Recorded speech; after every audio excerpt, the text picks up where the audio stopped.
భారతదేశంలో ప్రజాస్వామ్యాన్ని రక్షించే వ్యవస్థ, అందరికీ సమానత్వం అందించే సత్తా ఒక కాంగ్రెస్ పార్టీకే ఉందని ఆ పార్టీ వర్కింగ్ ప్రెసిడెంట్ మస్తాన్ వలి అన్నారు. బుధవారం పార్టీ కార్యాలయంలో ఏర్పాటు చేసిన మీడియా సమావేశంలో ఇండియా కూటమి నేతలు పాల్గొన్నారు. ఈ సందర్భంగా నేతలందరూ మాట్లాడుతూ ఇటీవల ప్రధాని నరేంద్ర మోడీ ఎన్నికల ప్రచారంలో కాంగ్రెస్ పార్టీ అధికారంలోకి వస్తే మహిళల బంగారం, వెండి వస్తువులను సైతం ఎత్తుకెళ్లిపోతారని దిగజారుడు మాటలు మాట్లాడడం ఆయన దిగజారుడుతనానికి నిదర్శనంగా కనబడుతోందని ఘాటైన విమర్శలు చేశారు. రాష్ట్రంలోని అధికార ప్రతిపక్ష పార్టీల అధినేతలందరూ ప్రధాని వద్ద మోకరిల్లి ఏపీ హక్కులను కాలరాస్తున్నారని ధ్వజమెత్తారు. ఈ సమావేశంలో కూటమి ఎంపీ అభ్యర్థి జంగాల అజయ్ కుమార్, కాంగ్రెస్ పార్టీ జిల్లా అధ్యక్షులు లింగంశెట్టి ఈశ్వరరావు, కూటమికి సంబంధించిన నాయకులు హాజరయ్యారు. ముందుకు సాగుతూ ఉంది. ఇప్పటివరకు జరిగిన అనేక రాష్ట్రాల ఎన్నికల్లో నరేంద్ర మోడీకి గతం కంటే తక్కువ ఓట్లు వస్తాయని ఇప్పటికే అనేక మీడియా సంస్థలు సోషల్ మీడియాలో మరీ ముఖ్యంగా తెలియజేస్తూ ఉన్నాయి. ఇవాళ దేశం ముందు ఒక పెను సవాలు ఎదురవుతూ ఉంది. ఈ దేశంలో ఉన్నటువంటి ప్రజాస్వామ్యం ఉండాలంటే నరేంద్ర మోడీ ఇంటికి పోవాలి. ఈ దేశంలో అంబేద్కర్ గారి రాజ్యాంగం ఉండాలంటే నరేంద్ర మోడీ ఇంటికి పోవాలి. ఈ దేశంలో పెట్రోల్, డీజిల్, వంట గ్యాస్ ధరలు తగ్గాలంటే నరేంద్ర మోడీ ఇంటికి పోవాలి. అలాగే హిందువులు, ముస్లిమ్స్, క్రైస్తవులు అన్నదమ్ముల్లాగా మన యొక్క లౌకిక వ్యవస్థ నిలబడాలంటే నరేంద్ర మోడీని ఇంటికి పంపాలి. నరేంద్ర మోడీకి కూడా అర్థమైనట్టుంది ఆ విషయం. మొన్నెక్కడో చెప్తా, ఇండియా కూటమి కనుక అధికారంలోకి వస్తే హిందువుల మెడల్లో మంగళసూత్రాలు కూడా ఉండవు అని చెప్పటం అంటే అతను ప్రధానమంత్రి మత ఉన్మాద అర్థం కాని స్థితిలో ఇవాళ ఉన్నది. అంటే ఎటుపోతున్నాం మనం? వాస్తవంగా అయితే నరేంద్ర మోడీ మీద కేసు ఫైల్ చేయవచ్చు. రాజ్యాంగ పీఠికలో చెప్పిన ప్రకారం ఈ దేశంలో మత స్వేచ్ఛ హక్కు ఉంది. ఒక మతాన్ని కించపరిచే హక్కు మరొకరికి లేదు. కాబట్టి ముస్లిం మైనార్టీ మతాన్ని అతి దారుణంగా కించపరిచిన మోడీ పైన సుమోటోగా తీసుకొని కేసు ఫైల్ చేయాలని సిపిఐగా డిమాండ్ చేస్తున్నాం. ఇండియా కూటమిగా డిమాండ్ చేస్తూ ఉన్నాం. ఇవాళ ప్రజలకు ఒకటే చెప్తా ఉన్నాం, ఇవి గతంలో జరిగిన ఎన్నికల లాంటివి కాదు. ఈ ఎన్నికలో భారతదేశంగా ఉండాలా లేదా ఉన్మాద దేశంగా మారిపోవాలా? ఆఫ్ఘనిస్తాన్ లాగానో పాకిస్తాన్ లాగానో మారిపోవాలా? ఎలా మారిపోవాలి అనే దాని మీద ఈ యొక్క ఎన్నికలు జరుగుతాయి. మోడీ అధికారంలోకి వస్తే మైనార్టీలను ఉండేడు దేశంలో, క్రైస్తవులను ఉండేవాడు దేశంలో, పేద వర్గాలను ఉండేవాడు దేశంలో సిఏఏ, ఎన్ఆర్సి పేరుతోటి ముస్లిం గొంతు మీద కత్తి పెట్టినటువంటి దుర్మార్గుడు నరేంద్ర మోడీ. అలాంటి మోడీని అంటే ఇండియా కూటమిని గెలిపించాలి. ఇండియా కూటమి తరఫున 25వ తేదీ సాయంత్రం షర్మిల గారి మీటింగ్ జరగబోతూ ఉంది. దానికి అన్ని పార్టీలతో పాటు సిపిఐ అత్యధికంగా సమీకరించి సభ జయప్రదం చేయడం కోసం కృషి చేద్దామని తెలియజేస్తూ ఈ పార్లమెంటు సీటు నాకు కేటాయించినందుకు ఇండియా కూటమి తరఫున ధన్యవాదాలు కలిగించడం జరిగింది. మోడీ ప్రభుత్వం ఎన్డీఏ ప్రభుత్వానికి వ్యతిరేకంగా ఇవాళ దేశంలో ఇండియా కూటమి గెలవాల్సిన అవసరం ఎంతైనా ఏర్పడదని చెప్పని ప్రజలు గ్రహించారు. నిత్యావసర వస్తువుల ధరలు విపరీతంగా పెరిగిపోయి సామాన్యుడు జీవనం భారమైపోతే కాంగ్రెస్ పార్టీ గ్రహించి ఎలక్షన్లో విజయం సాధించగానే ప్రతి ఇంటికి 5,000 రూపాయల గృహిణికి వాళ్ళ బ్యాంక్ అకౌంట్ వేసే విధంగా కార్యక్రమాన్ని తీసుకొని దాన్ని విస్తృతంగా దేశవ్యాప్తంగా ప్రచారం చేశాము. కాంగ్రెస్ పార్టీ ఉన్న పాలిత రాష్ట్రాల్లో ఆ కార్యక్రమాన్ని అమలుపరుస్తున్నాం. ఆ విధంగా అనేక సంక్షేమ కార్యక్రమాలని అమలుపరిచి కాంగ్రెస్ పార్టీ ఈ దేశంలో పేదరిక నిర్మూలనకి కృషి చేసింది. ఇవాళ ఉన్న మోడీ ప్రభుత్వం నిత్యావసర ధరల మీద కానీ, పేదరిక నిర్మూలన కానీ, ఇతరత్ర కార్యక్రమాలు కాకుండా గతంలో కాంగ్రెస్ పార్టీ ఏదైతే ఆర్థిక వ్యవస్థని, దేశ ఆర్థిక వ్యవస్థని బాగుపరిచిందో దానికి సంబంధించిన జాతీయం చేసిన ఫ్యాక్టరీలు, ఉక్కు ఫ్యాక్టరీ కానీ అనేక ఫ్యాక్టరీలు అమ్ముకుంటాం, నీటి పారుదల ప్రాజెక్టు కూడా అమ్ముకునే పరిస్థితి ఏర్పడి ఈ దేశాన్ని ఆర్థిక వ్యవస్థను ఉత్తీర్ణం చేసింది. నోట్ల రద్దు, జిఎస్టీ పెంపు, అదేవిధంగా అనేక రకాల కార్యక్రమాల్లో దేశాన్ని ప్రగతి పదంలో ఆర్థిక వ్యవస్థను కుట్టుపరిచిన విషయం మనందరికీ తెలుసు. ఆ విధంగా దేశంలో 1 కోటి మంది కోవిడ్ సమయంలో సావడానికి చచ్చిపోవడానికి కారణం మోడీ. మనకు ప్రివెంటివ్ టీకా మనకు ఇవ్వకుండా దాన్ని తన మెహర్బానీ కోసం చెప్పని విదేశాలకు ఇచ్చాడు. ఆ సంవత్సర కాలంలో 1 కోటి మంది ప్రాణాలు కోల్పోయారు నరహంతకుడు మోడీ. అలాంటి మోడీని గద్దెంపాల్సిన అవసరం ఎంతైనా ఉంది. అదేవిధంగా ఇవాళ పార్లమెంట్లో ఏ బిల్లు పాస్ కాదు జగన్మోహన్ రెడ్డి లేకపోతే ఏ బిల్లు పాస్ కాదు. Vote Congress party vote Jaganmohan పడ్డది. తను కాంగ్రెస్ పార్టీకి వ్యతిరేకం, మోడీకి అనుకూలం. Vote Congress party vote, SC BC minority weaker section మొత్తం అతను ఓటేశారు. ఆ ఓట్లు బీజేపీకి తాకట్టు పెడుతున్నాడు. రాజ్యసభలో మెజార్టీ లేదు. రాజ్యసభలో మెజార్టీ లేకపోతే గవర్నమెంట్ పడిపోద్ది.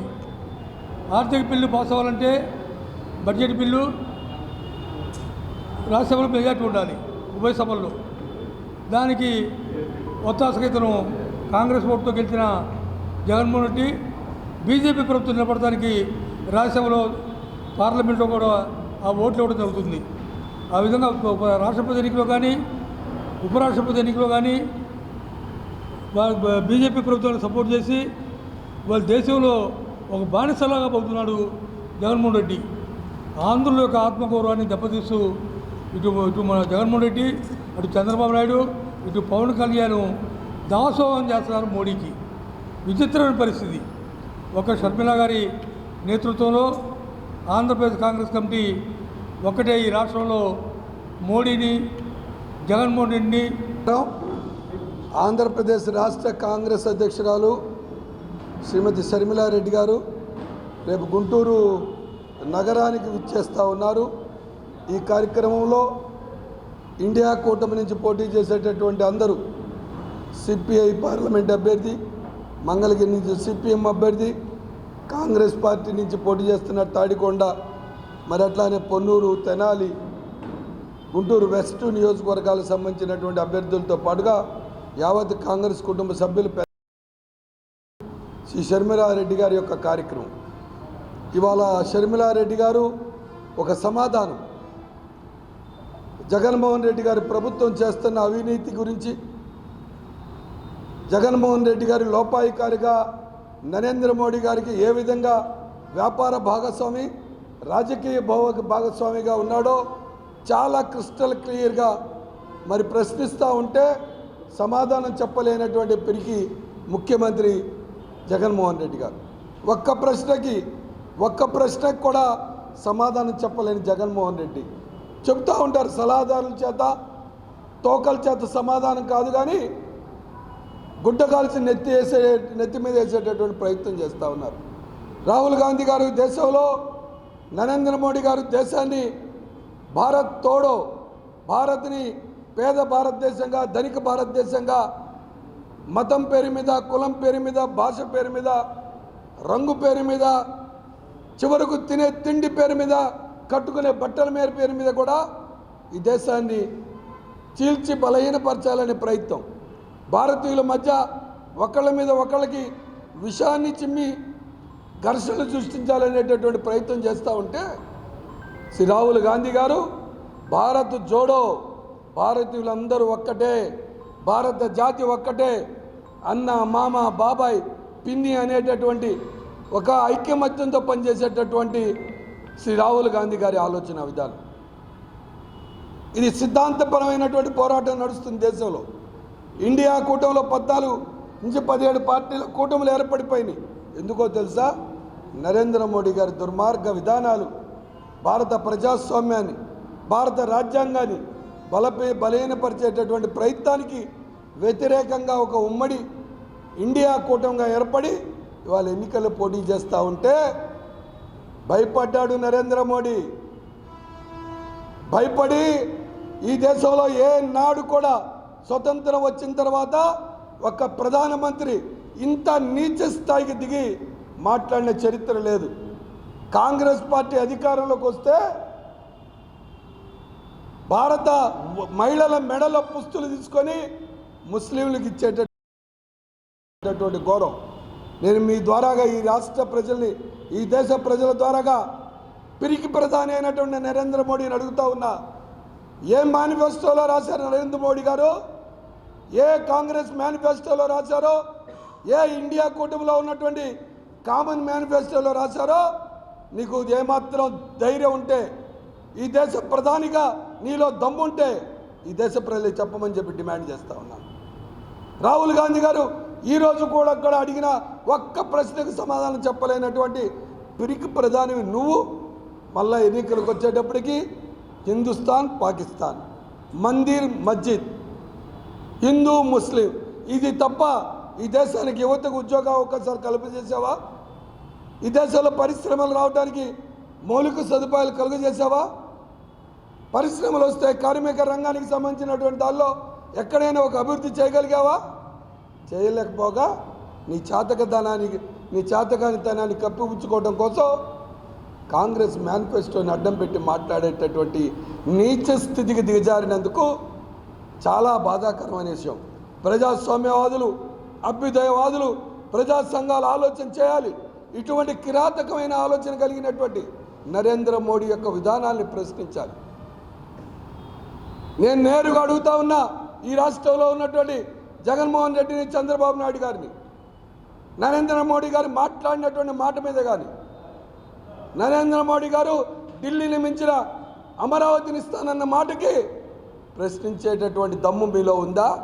కాంగ్రెస్ పార్టీకి ఆ దమ్ముంది, ఇండియా కూటమికి ఆ దమ్ముంది. మీ ఇద్దరిలో ఆ దమ్ముందో నేరుగా మీరు చెప్పాలని చెప్పి మిమ్మల్ని అడుగుతా ఉన్నాను. 5,708 కోట్ల రూపాయల ఒక ధనవంతుని తీసుకొచ్చారు ఇక్కడికి, పెమ్మసాని చంద్రశేఖర్ అడ్డ. 30 సంవత్సరాలు ఎప్పుడు ఓటేలా ఇక్కడికి వచ్చి ఏమరావతి ఉందని ఇక్కడికి వచ్చి పార్లమెంట్ అభ్యర్థిగా పోటీ చేస్తున్నాడో చెప్పాలి పెమ్మసాని. నిజంగా ఏమాత్రం సిగ్గు లజ్జ నీలో ఉంటే, నీలో ఏమాత్రం ధైర్యం ఉంటే నాతో డిబేట్కి రా. ఏ అర్హత ఉందని నువ్వు పార్లమెంట్కి పోటీ చేస్తూ ఉన్నావు? ఏ ప్రజాక్షేత్రంలో నువ్వు పోరాడావు? 30 సంవత్సరాల నుంచి ఓటేయలేనటువంటి నువ్వు నీ దగ్గర ఉన్నటువంటి ధనంతో గుంటూరు ప్రజలు కొనుక్కోవాలనేటటువంటి ఒక దుర్మార్గ విధానం తప్ప నీకున్నటువంటి అర్హత ఏంటి అని చెప్పి నేను అడుగుతున్నాను.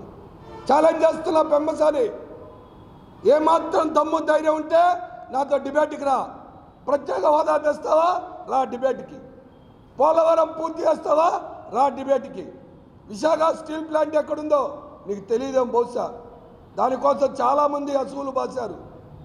నువ్వెక్కడో ఇంగ్లీష్ వాళ్ళ దగ్గర పనిచేసుకొని, ఇంగ్లీష్ వాళ్ళ దగ్గర డబ్బులు తెచ్చుకొని తెలుగు ప్రజలు కొనుక్కోవాలంటే తెలుగు ప్రజలు క్షమించరు. రేపు షర్మిలమ్మ గారు వస్తూ ఉన్నారు. షర్మిలమ్మ గారు అడిగే ప్రశ్నలకి మీ నాయకుడిని అడగండి, సమాధానం చెప్తారేమో.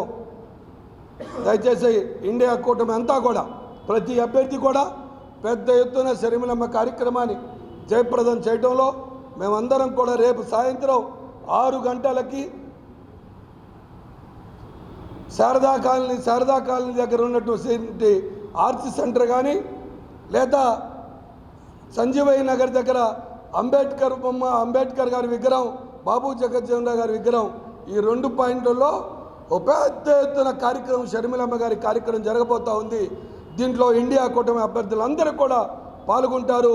మరలా మీ ద్వారా అడుగుతా ఉన్నా, పెమ్మసాన్ని కానీ, ఈ పోటీ చేసే తెలుగుదేశం పార్టీ బీజేపీ ఏజెంట్లుగా ఉన్నటువంటి వీళ్ళు కానీ, ఇండైరెక్ట్గా లోపాయికారిగా రిమోట్ కంట్రోల్తో నడుపుతున్నటువంటి జగన్మోహన్ రెడ్డి అభ్యర్థులు కూడా అడుగుతా ఉన్నా, అడిగేటటువంటి దానిలో మోడీ గారు మాట్లాడిన దాని మీద నోరు విప్పి సమాధానం చెప్పాలని చెప్పి డిమాండ్ చేస్తూ ఉన్నాం.